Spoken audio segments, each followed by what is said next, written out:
Salut les amis, bienvenue pour une nouvelle vidéo des dingues de jeu. On se retrouve pour la suite de nos aventures dans le Space Hulk aujourd'hui avec la vidéo 2 sur le projet.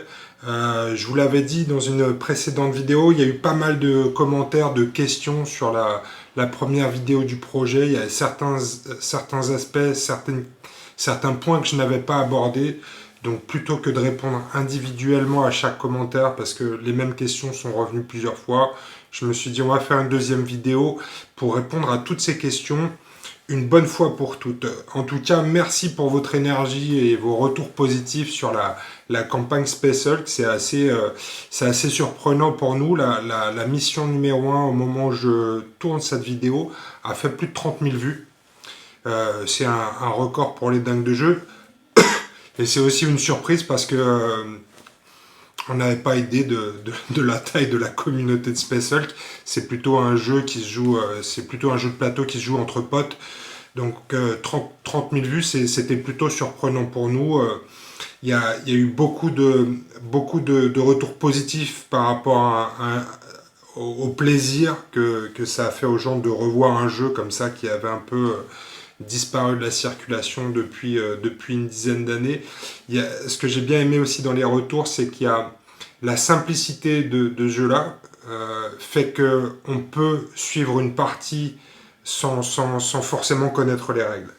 C'est extrêmement simple de rentrer dans le jeu, et les règles qui sont simples et pourtant permettent un certain niveau de stratégie, en fait, elle passe en second plan et ça permet vraiment de se focaliser sur l'aspect narratif et toute l'histoire justement de nos amis Space Marines qui rentrent dans un Space Hulk. Donc je trouve qu'un des retours intéressants, c'est que la simplicité du jeu permet de rentrer dans l'univers sans trop de complexité. Et c'est vrai que c'est assez rare aujourd'hui.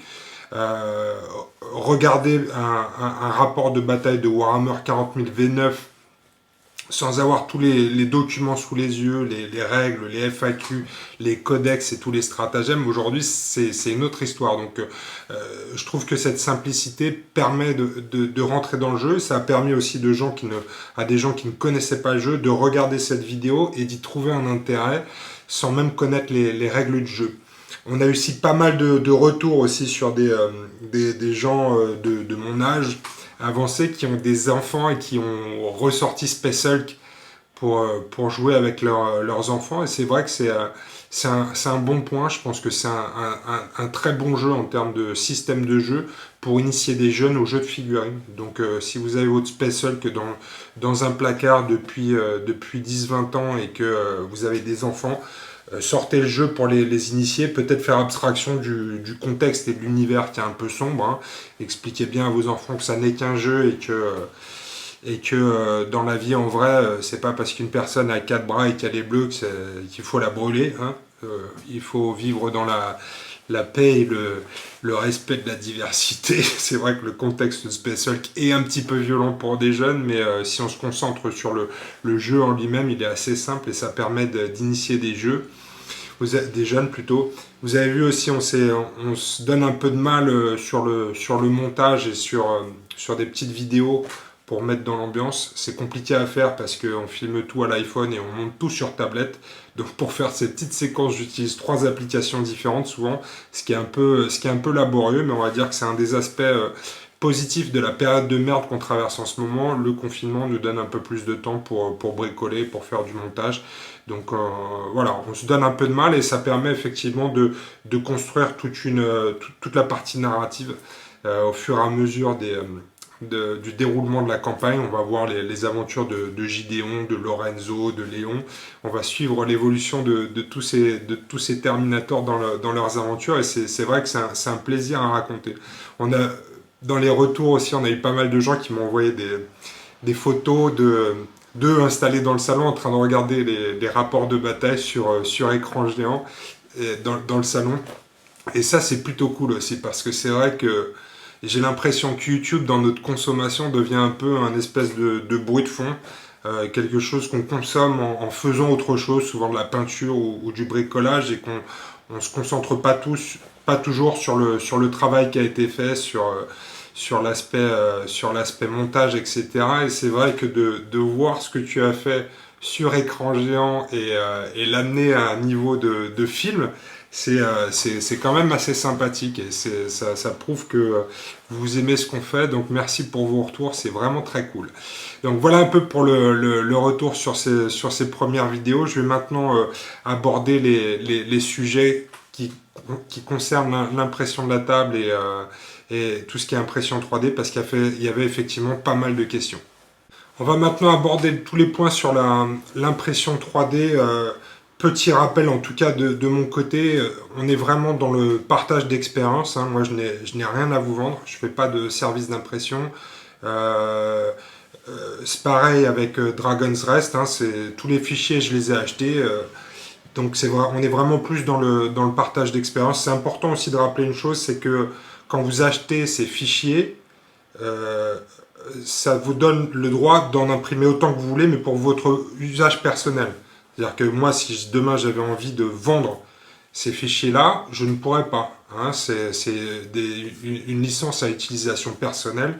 Si vous voulez commercialiser des éléments de ce pack, il faut acheter une licence commerciale. C'est important de le rappeler parce que dans le domaine de l'impression 3D, c'est un peu le Far West. J'ai l'impression, il ne faut pas faire circuler les fichiers sous le manteau. Parce que dans ce cas-là, le créateur de ces fichiers n'est pas payé. Et quand on parle de créateur, dans le cas de Dragon's Rest, c'est une personne, hein, c'est Yann qui crée ces fichiers. Et c'est important de soutenir ces projets-là pour que les gens qui développent ces fichiers-là puissent en vivre et continuer de nous régaler dans l'avenir. Parce que moi, j'aime beaucoup ce projet, je travaille sur d'autres. Yann de Dragon's Rest a également un Patreon sur lequel je le suis et je le supporte. Donc voilà, on est plutôt dans le domaine du partage. Et encore une fois, moi, j'ai rien à vous vendre aujourd'hui. Donc l'objectif, c'est plutôt de vous inciter à vous impliquer sur des projets comme ça qui sont bons pour le hobby. Une des questions qu'on m'a posées, c'est sur quelle imprimante est-ce que tu as imprimé tous les éléments de HVAC. J'ai tout imprimé sur une Ender 3 Creality. Alors je suis vraiment pas un expert dans le domaine de l'impression 3D. Tout ce que je sais, je l'ai appris en regardant la chaîne Esquisse Miniature, la chaîne d'Aaron. Donc si vous avez des questions, malheureusement je pourrais pas, des questions techniques, je ne pourrais pas y répondre. Mais je vous incite, si vous ne la connaissez pas, à aller voir la chaîne d'Aaron, Esquisse Miniature. Il parle beaucoup d'impression 3D. C'est pour moi une des références dans le domaine du wargame. Et de l'impression 3D, donc je vous incite à aller voir Esquisse Miniature. Et sur ces bons conseils, moi j'ai acheté une Ender 3 Creality qui tourne depuis 2 ans. C'est vraiment du matériel très solide. Et moi ça m'a permis d'imprimer tous les éléments du kit HVAC. Hein, c'est un plateau standard, je crois qu'il fait 24 cm par 24 cm. Ça doit être ça, ouais. Et ce plateau-là, qui est un plateau standard hein, pour toutes les imprimantes d'entrée de gamme, m'a permis d'imprimer tous les éléments du kit, même à l'échelle 135%. Je vous avais dit dans la vidéo précédente que moi, pour jouer, j'ai tout augmenté à 135% pour correspondre justement à la bonne taille des figurines, etc. Et même à 135%, tout passe. La seule pièce qui ne passerait pas potentiellement, c'est celle... c'est une pièce spéciale pour une mission avec la salle de commandement qui est ouverte comme ça sur l'espace. Et en fait, celle-là, elle est constituée de 3 éléments. Vous les voyez ici, 1, 2, 3, qui sont imprimés séparément pour constituer cet élément-là au final. Donc tout passe sur la Ender 3 sans problème. On m'a demandé aussi s'il y avait besoin de mettre des supports. Il n'y a besoin d'aucun support sur ces fichiers-là. Tout passe tel que vous passez les éléments dans le slicer et vous mettez l'échelle à 135% et après tout passe sans aucun besoin de support.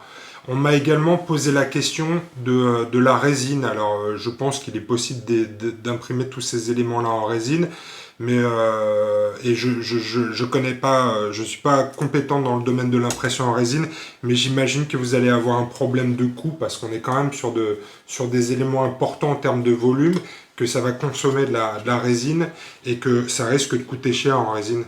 D'autant plus qu'il y a des éléments qui sont assez importants et je crois que les plateaux d'imprimantes résine sont pas aussi grands que les imprimantes de type Creality Ender 3, donc FDM, dépôt de filament.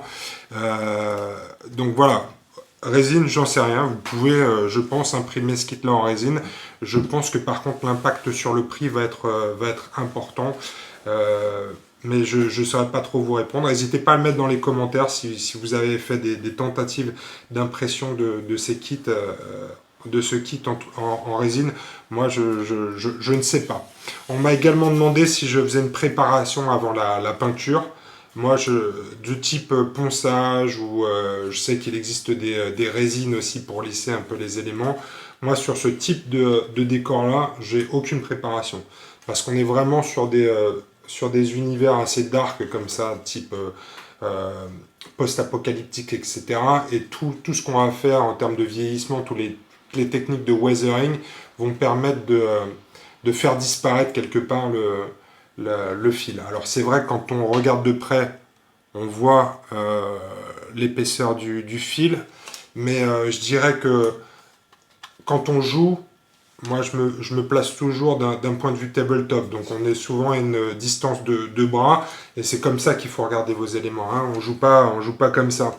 Donc moi je vais toujours imprimer dans la qualité qui me permet d'avoir le meilleur rendu en tabletop. Vous pourrez aussi l'imprimer avec un niveau de finesse 2 fois plus important. C'est ce que j'ai fait sur ma table Blackstone Fortress, mais sur le Space Hulk ça n'a aucun intérêt, parce que je trouve que l'aspect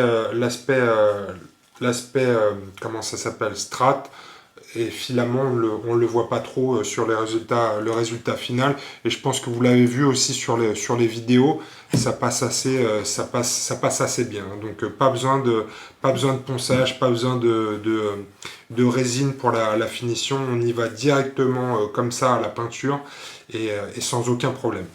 Le point suivant, c'est celui du prix. Dans les commentaires, on m'a demandé, il y avait un commentaire qui était drôle, il disait 19 $ pour tout ça, point d'interrogation. Alors oui et non, hein, 19 $, c'est le prix d'achat du fichier qui va vous permettre ensuite d'imprimer la table. Pour 19 $, on ne vous livre pas la table imprimée et peinte. Donc 19 $, c'est une partie du prix. Donc 19 $ pour tout ça, oui et non. Oui, ça correspond à ce que tu vas dépenser pour acheter les fichiers. 19 $, c'est ce qui va vous permettre de faire l'ensemble des éléments pour faire votre Space Hulk.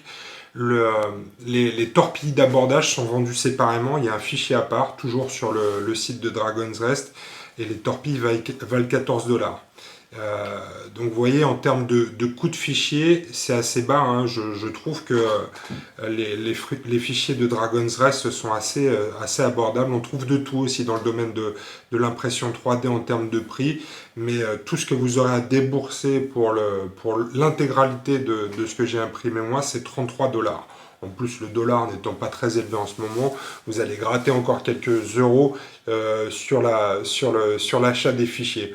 Après, le deuxième point qui va rentrer en compte dans le coût, c'est la matière première, le PLA. Moi, j'ai pas calculé au moment où j'ai imprimé, parce que en plus, je suis toujours sur 2 ou 3 projets en même temps. Donc, ce que j'ai fait, c'est que j'ai pesé individuellement tous les éléments du kit pour pouvoir répondre à la question du prix. Donc lorsque je pèse tous les éléments de la boîte, on arrive à 7,6 kg.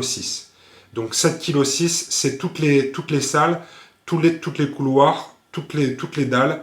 On peut rajouter presque 900 grammes pour les deux torpilles d'abordage. Donc sur la totalité du projet aujourd'hui, j'arrive à un poids de 8,5 kg. Donc 8,5 kg de PLA, et vous faites le calcul en fonction du prix d'achat de votre PLA. Le PLA, ça vaut entre 20 et 60 euros le kilo, hein. Il y a vraiment de tout.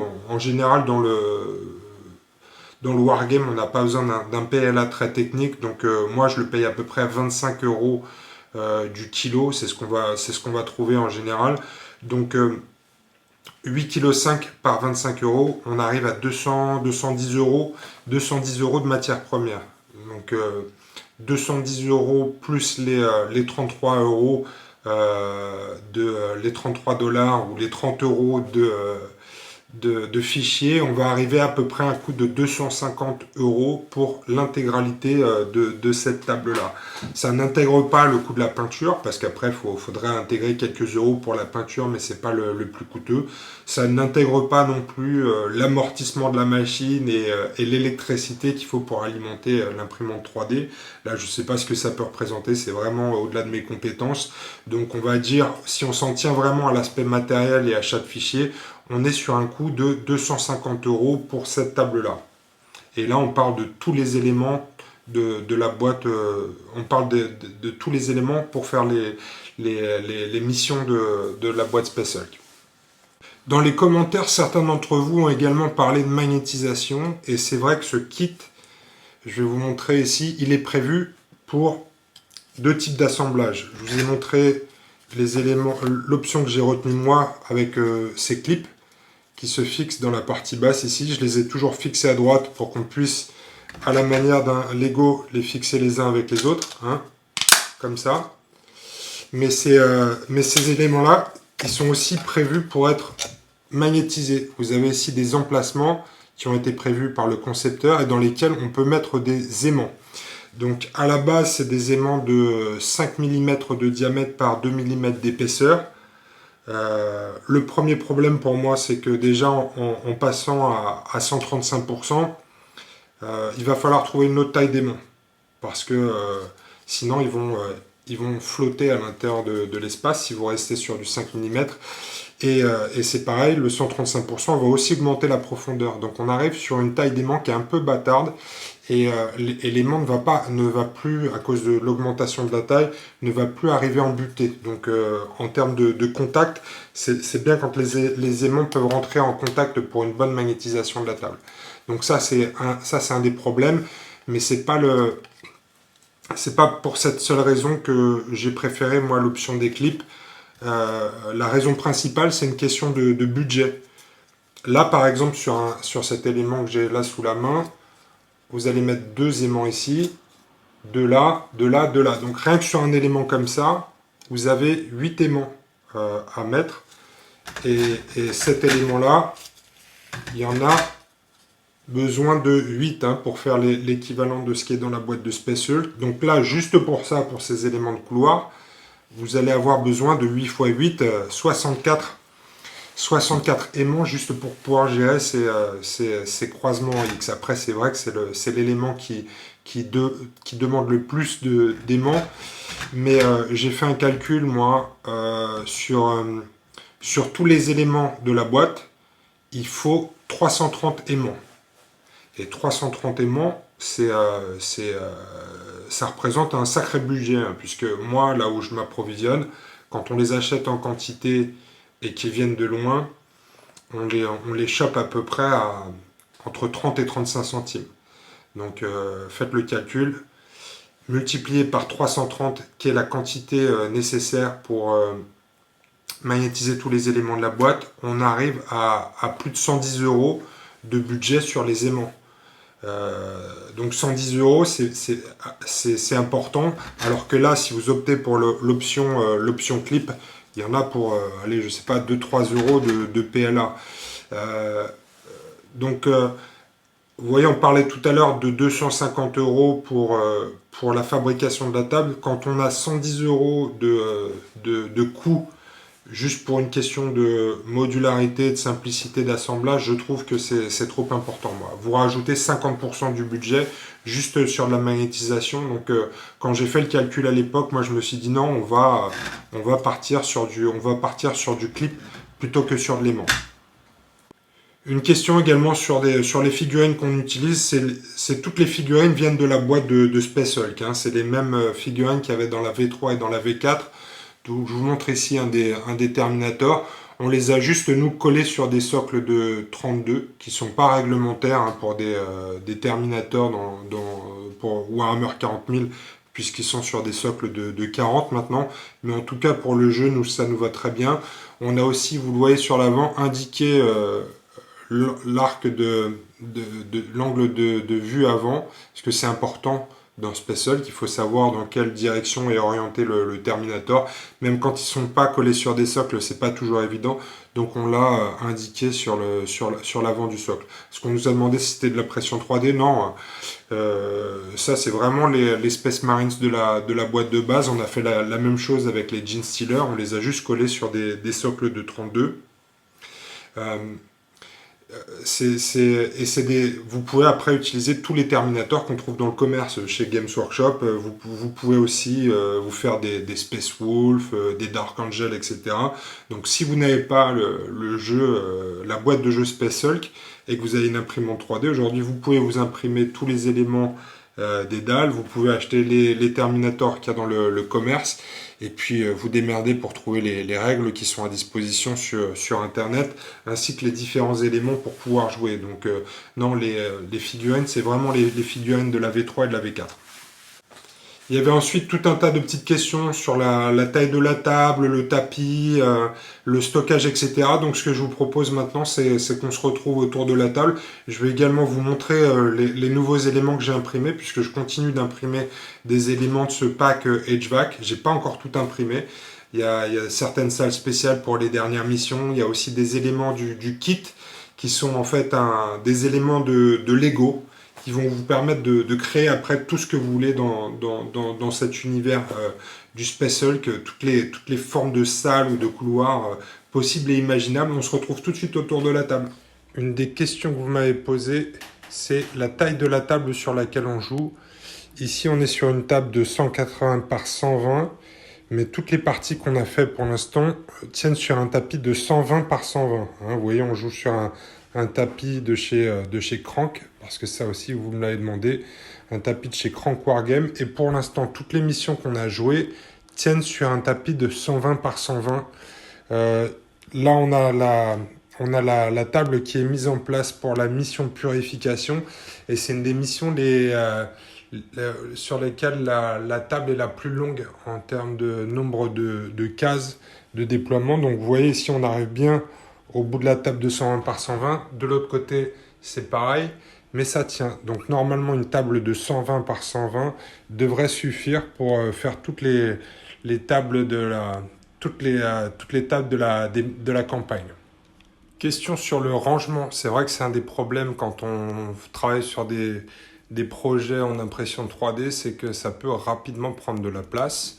Moi, tout ce que j'utilise de façon fréquente, je le range dans des casiers comme ça. J'ai un rangement avec des casiers. Mais pour les projets plus volumineux, comme celui de Space Hulk, je les mets dans des caisses en plastique comme ça. Et ces caisses en plastique, je les stocke soit au grenier, soit à la cave.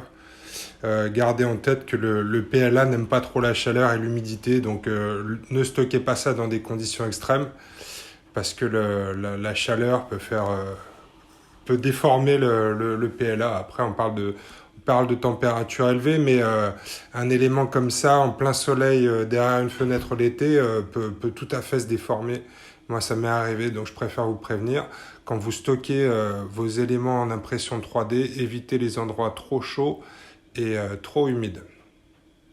Voilà, ces caisses en plastique, vous pouvez en trouver partout, chez Ikea, chez Leroy Merlin, partout. À la question, mais d'où vient ce magnifique tapis? C'est du Crank Wargame, donc c'est un tapis en néoprène de 120 par 120. Et c'est vrai que vous pouvez jouer sur la nappe du salon ou même sur une table juste peinte en noir. Mais l'immersion est tellement plus folle avec un tapis comme ça. Je trouve que ça apporte de la couleur. Il est très chouette. Celui-ci, à la base, c'est plutôt fait pour jouer à des jeux comme X-Wing. Mais nous, on l'utilise pour du Space Hulk, pour du Blackstone Fortress aussi. C'est vachement plus immersif et je le trouve celui-ci très réussi. Donc ça vient de chez Crank Wargame. Big up à Chris. De mon côté, je continue aussi l'impression, puisque je n'ai pas encore tous les éléments du kit, du pack HVAC d'imprimer. Donc on voit ici la dernière salle que j'ai imprimée, c'est la salle pour une mission spéciale qui est forme de vie inconnue. Vous voyez, il y a une petite trappe ici.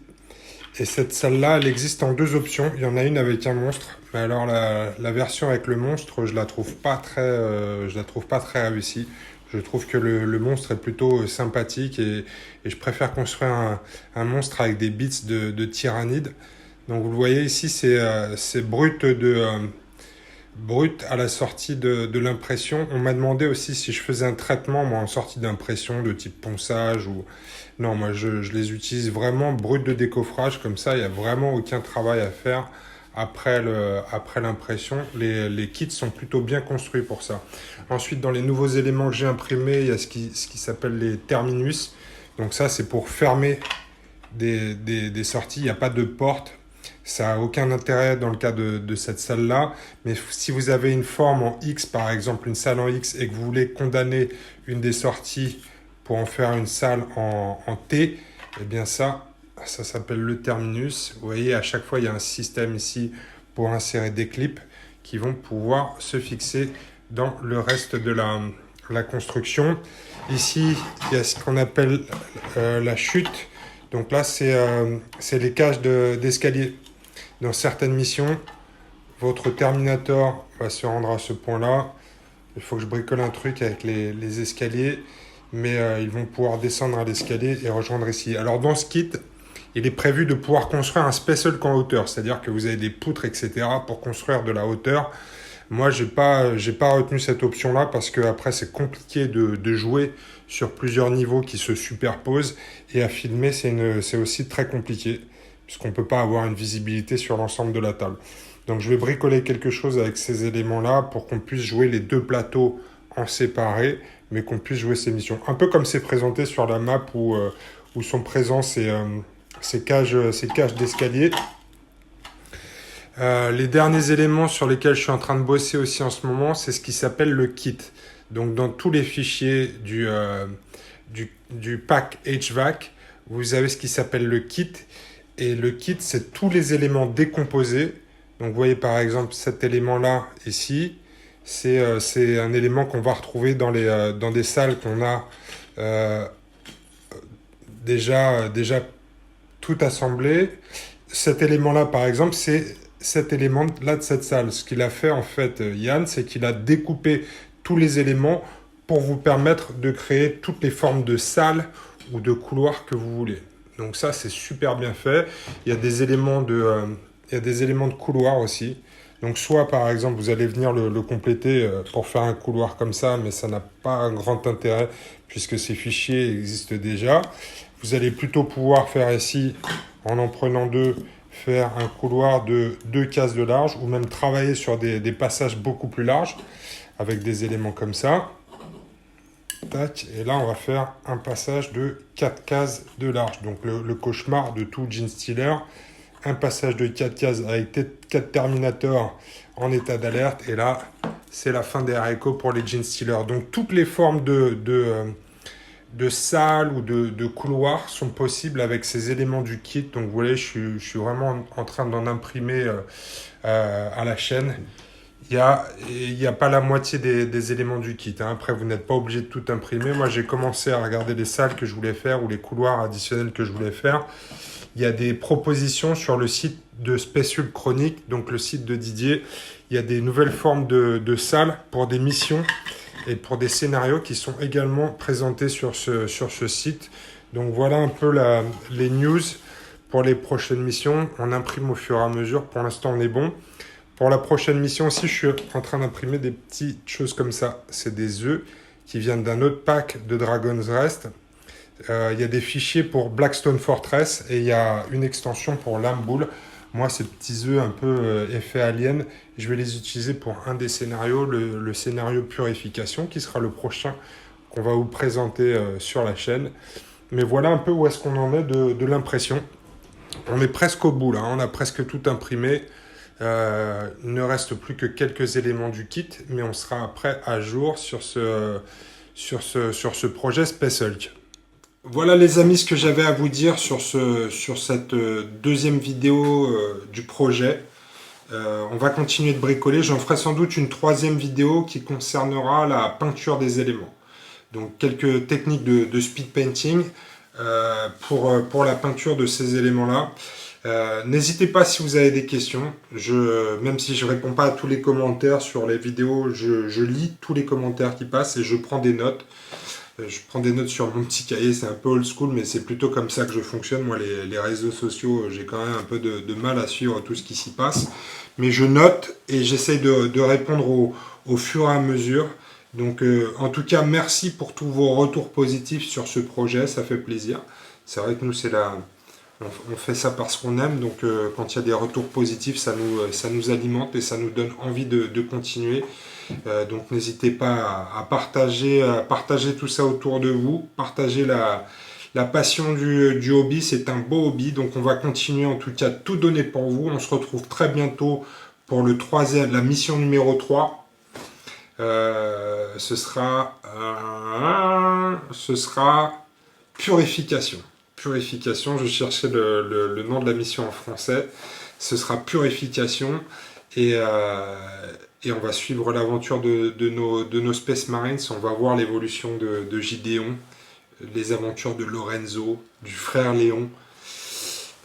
Est-ce qu'ils sortiront indemnes de la prochaine mission? Là est la question. En tout cas, on se retrouve très bientôt sur les dingues de jeu pour les aventures de nos Space Marines dans le Space Hulk. On vous dit à bientôt. Salut les amis!